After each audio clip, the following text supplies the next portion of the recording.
Hello friends, कैसे हैं आप। स्वागत है आपका आपके अपने यूट्यूब चैनल साइंटिफिक कीड़ा में। दोस्तों, इसके पिछले वीडियो में हमने जाना था कि हर्ड इम्यूनिटी क्या है और ये कैसे काम करती है।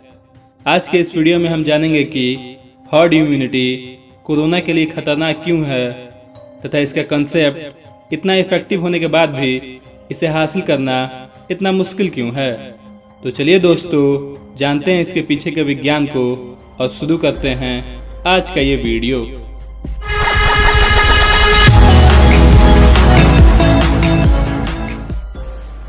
दोस्तों, जैसा कि हमने जान लिया था कि यदि कोई संक्रामक बीमारी फैली है तो हर्ड इम्यूनिटी वो अवस्था होती है जब आबादी का एक निश्चित हिस्सा उस बीमारी के प्रति इम्यून यानी प्रतिरक्षित हो जाता है, यानी बाकी आबादी में वायरस नहीं फैलता।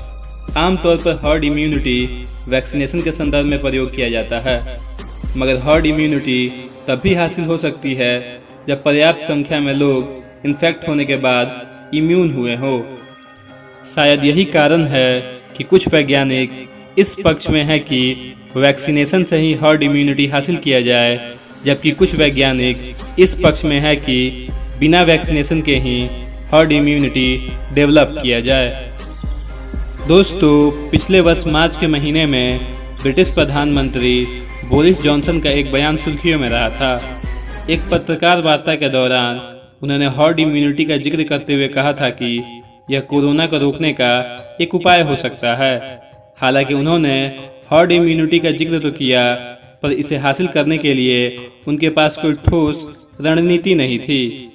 पर उसी समय हर्ड इम्यूनिटी के कंसेप्ट ने रफ्तार पकड़ ली और पूरी दुनिया में इसके बारे में बहस छिड़ गई।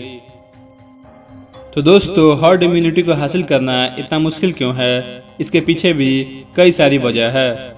विशेषज्ञों के अनुसार वर्तमान में अधिक जानकारी के अभाव में प्रतिरक्षा प्राप्त करने के लिए समाज के अधिक लोगों को कोरोना से संक्रमित होने देना जोखिम भरा कदम हो सकता है। इतनी बड़ी मात्रा में लोगों में कोविड-19 के प्रति प्रतिरक्षा यानी इम्यून के विकास में बहुत समय लग सकता है, विशेषकर जब हमें पता हो कि वे लोग जो हृदय रोग और हाई ब्लड प्रेशर से ग्रसित हैं, उन्हें इस संक्रमण से सबसे अधिक खतरा है। इस प्रक्रिया में उन्हीं लोगों में प्रतिरक्षा का विकास हो सकता है जो एक बार संक्रमित होकर संक्रमण से मुक्त हो सकें, परंतु कोरोना के संदर्भ में इस प्रक्रिया की सफलता के कोई प्रमाण नहीं है और न ही यह सुनिश्चित किया जा सका है कि एक बार ठीक होने के बाद कोई व्यक्ति पुनः इस रोग से संक्रमित नहीं होगा। इसलिए इस प्रक्रिया में बहुत सारे रिस्क हैं। इसलिए इस प्रक्रिया को अपनाकर हम इतनी बड़ी संख्या में लोगों के जान को जोखिम में नहीं डाल सकते हैं। उचित संसाधनों के अभाव में हमारे स्वास्थ्य केंद्रों पर पहले से ही बहुत अधिक बोझ है, जो इस प्रक्रिया के दौरान और भी बढ़ जाएगा, जो इस आपदा के समय में सही निर्णय नहीं होगा। दोस्तों, इसे बेहतर तरीके से समझने के लिए हम स्पेन में हुए एक स्टडी पे गौर करते हैं। दुनिया में कोरोना से प्रभावित देशों में स्पेन 7वें नंबर पर था, जहां पर लगभग 70,000 लोगों पर यह स्टडी की गई। इस स्टडी का मकसद यह पता करना था कि कितनी आबादी में कोरोना वायरस फैला और ठीक हो गया। इस स्टडी में यह पता चला कि केवल 5% आबादी ही कोरोना से लड़ने के लिए एंटीबॉडी डेवलप कर पाई। यह स्टडी इसलिए भी महत्वपूर्ण थी कि यह पूरे यूरोप की सबसे बड़ी स्टडी थी। इस स्टडी से यह भी पता चला कि पॉपुलेशन का एक बड़ा भाग एसिम्प्टोमेटिक था और उनमें वायरस डिटेक्ट ही नहीं हो सका। इस स्टडी के नतीजे यही दिखाते हैं कि बिना वैक्सीन या इलाज के हर्ड इम्यूनिटी हासिल करना फिलहाल संभव नहीं है। इस तरह चीन सहित कई देशों में यह सर्वे किया गया, जिसमें परिणाम लगभग यही प्राप्त हुए हैं। इसका कारण यही है कि शायद हर्ड इम्यूनिटी डेवलप करने के लिए काफ़ी लंबा समय चाहिए। कुल मिलाकर कोरोना वायरस के संक्रमण और इलाज के बारे में हम अब तक जो जानते हैं वो काफ़ी नहीं है। ऐसे में प्राकृतिक तरीके से हर्ड इम्यूनिटी हासिल करने का कदम बहुत ही ज़्यादा जोखिम भरा हो सकता है। जोखिम इसलिए भी ज़्यादा है क्योंकि ज़्यादातर देशों में स्वास्थ्य सुविधाएं इतनी अच्छी नहीं हैं कि बड़ी मात्रा में संक्रमित लोगों का इलाज आसानी से हो सके। कोरोना के मामले में तो दुनिया के सबसे बेहतरीन स्वास्थ्य सुविधाओं वाले देश भी बुरी तरह से असफल साबित हुए हैं। बगैर टीके के हर्ड इम्यूनिटी हासिल करने की कोशिश असफल क्यों हो सकती है, इसे स्वीडन के उदाहरण से बेहतर समझ सकते हैं।